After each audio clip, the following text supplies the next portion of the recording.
अंबाला के शंभू बॉर्डर पर किसानों का धरना चलते 100 दिन से अधिक समय बीत चुका है। ऐसे में लंबे अरसे से किसानों और सरकार की वार्ता बंद होने से फिलहाल इस धरने का कोई हल नहीं निकलता नजर आ रहा है। इसी बीच गिरफ्तार किसानों की रिहाई की मांग और अन्य मांगों को लेकर मंत्रियों के आवास के बाहर धरना दिया। इसी कड़ी में अंबाला में भारतीय किसान यूनियन शहीद भगत सिंह के बैनर के तले किसानों ने परिवहन राज्य मंत्री असीम गोयल के निवास का घेराव किया। अंबाला शहर में मंत्री के आवास के बाहर शांतिपूर्वक धरना देकर किसानों ने सरकार के प्रति अपना रोष जाहिर किया। भारतीय किसान यूनियन शहीद भगत सिंह के राष्ट्रीय अध्यक्ष अमरजीत मोदी ने बताया कि जिन नौजवान किसानों को गिरफ्तार किया गया है उनकी रिहाई की मांग को लेकर आज पूरे हरियाणा पंजाब में से सांकेतिक धरने दिए जा रहे हैं। उन्होंने कहा कि फिलहाल शांतिपूर्वक धरने दिए जा रहे हैं, आने वाले समय में मोर्चों को भी कॉल देगा, उसे अमल में लाया जाएगा। किसानों ने कहा कि आज लंबे अरसे से सरकार ने किसानों के रास्ते बंद किए हुए हैं। किसानों का कहना है कि पूर्व गृह मंत्री अनिल विज भी किसानों पर चली गोली की जिम्मेवारी ले चुके हैं। उन्होंने कहा कि अभी आंदोलन चलते 105 दिन हुए हैं, अगर यह धरना 105 महीने भी चला तब भी किसान पीछे नहीं हटेंगे। किसान अपनी मांगों को लेकर डटे हुए हैं।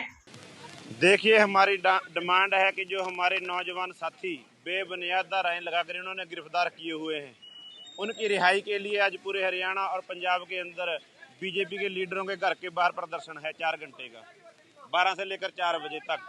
और उसके तहत अंबाला के अंदर असीम गोयल परिवहन मंत्री के घर के बाहर ये प्रदर्शन आज है और संकेतिक धरना प्रदर्शन है। और उसके बाद फिर और भी जैसे मोर्चे की कॉलें होंगी उसके मुताबिक अगले फैसले लिए जाएंगे। 13 फरवरी से आप लोग लगातार शंभू बॉर्डर पर बैठे हैं, वार्ता भी बंद हो चुकी है, अब आगे की क्या रणनीति रहने वाली है?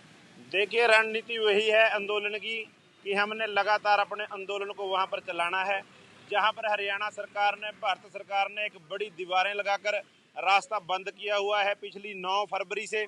और जब वहां पर किसान 13 फरवरी को आए तो उन्होंने गोला बारूद गोलियां हमारे निहत्थे किसानों के ऊपर, 400 से ऊपर किसानों को घायल किया। एक हमारे नौजवान साथी की इन्होंने कत्ल किया गया, गोली मारकर हत्या की गई। जसकरण की बाजू में गोली लगी और 3 साथियों की आंखें चली गई। वो सब हरियाणा और भारत सरकार के कारनामे, जिसके अंदर हरियाणा के गृह मंत्री ने जिम्मेदारी भी ली है। अभी मैं उसकी जिम्मेदारी भी लेता हूँ।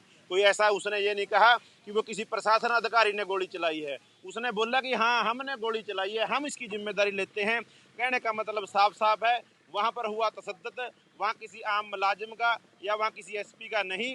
वहाँ का जो तशद्दुद है, वहाँ पर जो गोलीबारी हुई है, वहाँ पर जो हत्याएं हुई हैं, वहाँ पर जो तांडव इन्होंने किया है, वो सब हरियाणा सरकार और भारत सरकार, बीजेपी सरकार उसके जिम्मेदार हैं, जिसका उन्होंने मोहर यहाँ के पूर्व गृह मंत्री अनिल विज जी ने लगाई है। और आंदोलन को आगे तक चलाने के लिए अभी तो हमें 105-6 दिन हुए हैं, लेकिन ये आंदोलन 105-6 महीने भी चल सकता है जब तक एमएसपी गारंटी का कानून नहीं बन जाता, क्योंकि वो पूरी आवाम के लिए है, पूरे देश के लिए है। वो अकेला किसानों के लिए नहीं है, वो किसी मुलाजिम के लिए नहीं है, वो सब के लिए है। क्योंकि जो कारपोरेट घराने फसलों का रेट किसानों से पूरे नहीं देते और पूरे देश के लोगों से 150 करोड़ की आबादी की लूट करते हैं और उनके ऊपर काला बाजारी करते हैं। ये काला बाजारी बंद करने के लिए और किसान तक सही उसको अपना फसल का रेट मिले और जो पूरी आवाम है उसको सही रेट के ऊपर फसलें मिल सकें। जैसे 2 फसलें हैं, मान लो गेहूं और धान, उसकी कोई ब्लैक नहीं होती क्योंकि उसको एमएसपी मिलता है, लेकिन वो एमएसपी भी हरियाणा पंजाब में मिलता है। अगर ऐसे ही एमएसपी 23 फसलों के ऊपर मिलेगा, पूरी आवाम का फायदा होगा। कारपोरेट घराने की ब्लैक रोकने के लिए एक ही कानून है, वह एमएसपी गारंटी का कानून।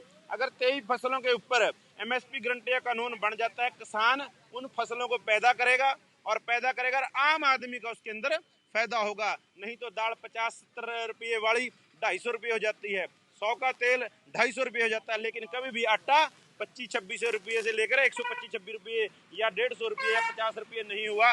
उसका कारण एक ही है, उन फसलों के ऊपर एमएसपी मिलता है और फसलों को पैदा करता है।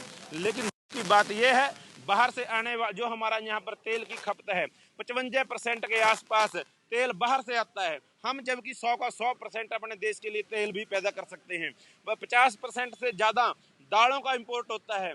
दुख की बात है, मेरे देश के अंदर जितनी भी सरकार के दालें इम्पोर्ट इनको एक्सपोर्ट करने के लिए भी हम दे सकते हैं, इतनी पैदा कर सकते हैं। लेकिन ये कारपोरेट घरानों को गवारा नहीं है, उन लोगों ने ब्लैक करनी है और पूरे देश के लोगों को लूटना है। उस लूट से बचने के लिए हम आपके माध्यम से सभी देशवासियों को, सभी वर्गों को, लोगों को कहना चाहते हैं, अगर एमएसपी गारंटी कानून बन जाएगा, कारपोरेट घराने जो बिचौलिए, व्यापारी और दलाल लोग हैं, वो इसमें से निकलेंगे और किसान का भी फायदा होगा और पूरी अवाम का भी फायदा होगा। ये हमारे आंदोलन का मजबूती है और इस बात को लेकर हम जन जन तक गए और पूरे देश के अंदर आंदोलन फैला और बीजेपी के लीडरों को हर गली मोहल्ले के ऊपर उस आंदोलन का सामना करना पड़ा। उस शुभ कर्ण की हत्या के बारे में लोगों ने सवाल किए, बीजेपी को बैकफुट बनाना पड़ा। और जो हमारे आंदोलन की मजबूती है, जो 400 को पार का नारा लगाने वाले लोग थे, वो शायद 200 के आसपास भी ना जाएं। ये आंदोलन की मजबूतियां हैं और पूरे देश के लोगों ने, वर्गों ने इसका सपोर्ट किया है।